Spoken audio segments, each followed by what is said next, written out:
अस्सलाम वालेकुम students, welcome to Mohammad जान अकेडमी।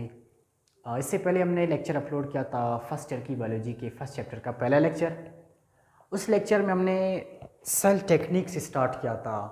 जो सबसे अहम और पहला टेक्निक हमने आपको पढ़ाया था कि व्हाट इज़ सेल फ्रैक्शनेशन और होमोजेनाइजेशन। साथ में हमने पढ़ा था सेंट्रीफ्यूगेशन। तो फ्रैक्शनेशन, होमोजेनाइजेशन एंड सेंट्रीफ्यूगेशन हमने आपके लिए अपलोड किया है। आज हमारे पास है फर्स्ट ईयर की बायोलॉजी के फर्स्ट चैप्टर का सेकंड लेक्चर, लेक्चर नंबर 2। आज भी हम एक टेक्निक पढ़ते हैं, बहुत ही छोटा सा और सिंपल सा टेक्निक है। हम कोशिश करते हैं 6-7 मिनट में आपके लिए इस लेक्चर को एक्सप्लेन कर लें। तो चलो बढ़ते हैं टॉपिक की जानिब। हमारे पास है लेक्चर नंबर 2। टेक्निक का नाम है cell staining. What is staining? आम लफ्ज़ है डियर स्टूडेंट्स, आप इसको खुद समझ सकते हैं। स्टेनिंग का मतलब है कि कलर देना, किसी चीज़ को डे करना, कलर देना, उसको आप कलराइज करना, इसको हम कहते हैं स्टेनिंग। लेकिन साइटोलॉजी के अंदर, सेल बायोलॉजी के अंदर स्टेनिंग का मतलब क्या है? तो देख ले डियर स्टूडेंट्स, आपको पता है जो हमारे पास सेल होता है, सेल स्ट्रक्चर होता है, वो आमतौर पर कलरलेस होता है, ट्रांसपेरेंट होता है। जब हम उसको माइक्रोस्कोप में रखते हैं तो उससे लाइट पास हो सकता है और वहाँ पे हमें कुछ स्ट्रक्चर नज़र नहीं आता, क्योंकि सेल हमारे पास शफाफ ही होता है, कलरलेस होता है, ट्रांसपेरेंट होता है, तो हम उसको माइक्रोस्कोप में देख नहीं सकते। तो इस मकसद के लिए हम खुद सेल को कलर देते हैं, डे देते हैं, उसको स्टेन करते हैं। तो इस प्रोसेस को कहते हैं स्टेनिंग। तो स्टेनिंग का मतलब क्या हुआ? सेल को कलर देना। चलो बढ़ते हैं इसकी जानिब। Staining is a technique in which cells, tissues, other biological structures and an organism is stained or colorized. Staining वो प्रोसेस है जिसमें हम एक बायोलॉजिकल स्ट्रक्चर को, एक टिश्यू को, एक ऑर्गेनिज्म को स्टेन करते हैं, कलर देते हैं, तो इसको कहते हैं स्टेनिंग। तो सवाल पैदा होता है कि वाई स्टेनिंग, वाई स्टेनिंग हम करते हैं, स्टेनिंग हम क्यों करते हैं? What is the need of staining? क्योंकि हमने कहा था because cell is transparent. Cell आपके पास ट्रांसपेरेंट होता है, कलरलेस होता है, इसलिए हम उसको स्टेन करते हैं, कलर देते हैं, ताकि अंदर के स्ट्रक्चर्स हमें साफ और वाजे नज़र आ जाए। तो उम्मीद है आपको स्टेनिंग समझ आ गया होगा। अभी बढ़ते हैं। स्टेनिंग 2 टाइप्स के हैं। एक को कहते हैं सिंगल स्टेनिंग, दूसरे को कहते हैं डबल स्टेनिंग।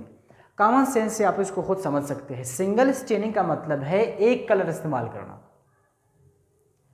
सिंगल स्टेनिंग का मतलब है एक कलर इस्तेमाल करना। फॉर एग्जांपल, ये आपके पास एक सेल है, यहां पे हम एक कलर इस्तेमाल करते हैं तो हमें स्ट्रक्चर्स एक ही कलर में नजर आते हैं, तो इसको हम कहते हैं सिंगल स्टेनिंग। तो सिंगल स्टेनिंग का मतलब क्या हुआ? When only one stain is used is called single staining. इसका एग्जांपल आपके बुक में है बोरेक्स कार्मिन। बोरेक्स कार्मिन एक केमिकल है जिसको हम स्टेनिंग के लिए इस्तेमाल करते हैं एज अ सिंगल स्टेनिंग। जो दूसरा टाइप है आपके पास स्टेनिंग का, उसको हम कहते हैं डबल स्टेनिंग।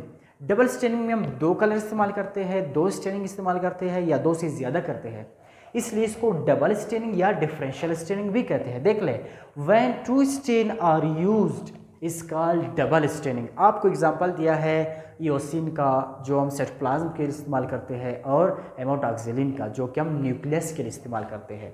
देख ले, फर्स्ट एग्जांपल आपके पास है हेमाटोक्सिलिन, जो कि हम न्यूक्लियस को डे करने के लिए इस्तेमाल करते हैं, और आपके पास दूसरा है ईओसिन, जो कि हम साइटोप्लाज्म को डाई करने के लिए इस्तेमाल करते हैं। तो हमने एक से ज़्यादा इस्तेमाल किया, 2 स्टेन कर दिया, 2 कलर इस्तेमाल कर लिया, इसको कहते हैं डबल स्टेनिंग।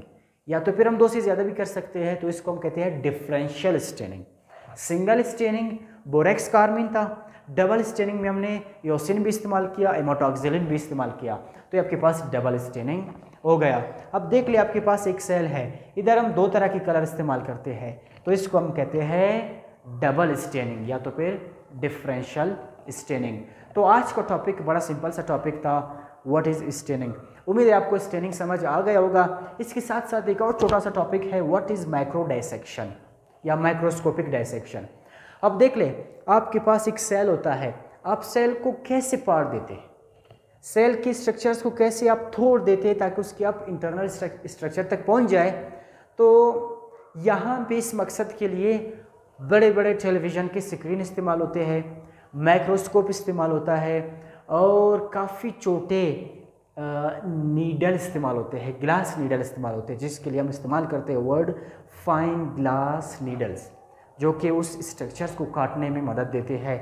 या तो फिर हम लेज़र इस्तेमाल करते हैं, लेज़र के ज़रिए किसी सेल के स्ट्रक्चर को काट देते हैं। तो इस प्रोसेस को कहते हैं माइक्रोस्कोपिक डायसेक्शन। क्योंकि साइटोलॉजी में हमने सेल फ्रैक्शनेशन किया था, उनके ऑर्गेनल्स को अलग किया था, फिर हमने इसको स्टेनिंग भी कर दिया, स्टेन भी कर दिया।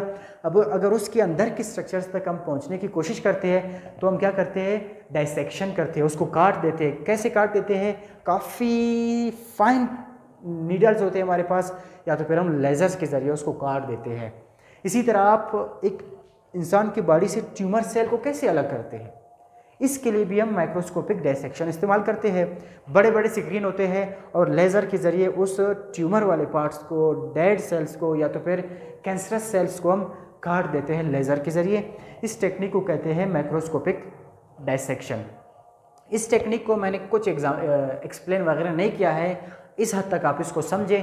इसके बाद जो हमारे पास टेक्निक है वो बड़े अहम टेक्निक है, वहाँ पे हम माइक्रोस्कोप का यूज़ पढ़ते हैं। What is microscopy, what is resolution and what is magnification, बहुत अहम टॉपिक है। उनसे पहले हम पढ़ते हैं टिश्यू कल्चर। टिश्यू कल्चर भी बहुत बड़ा और अहम टॉपिक है। मैं अपना लेक्चर यहाँ पे कंप्लीट करता हूँ, फिनिश करता हूँ। आज़ान भी स्टार्ट है। आपसे इजाज़त चाहता हूँ, अपने दुआओं में याद रखिएगा। अल्लाह हाफिज़।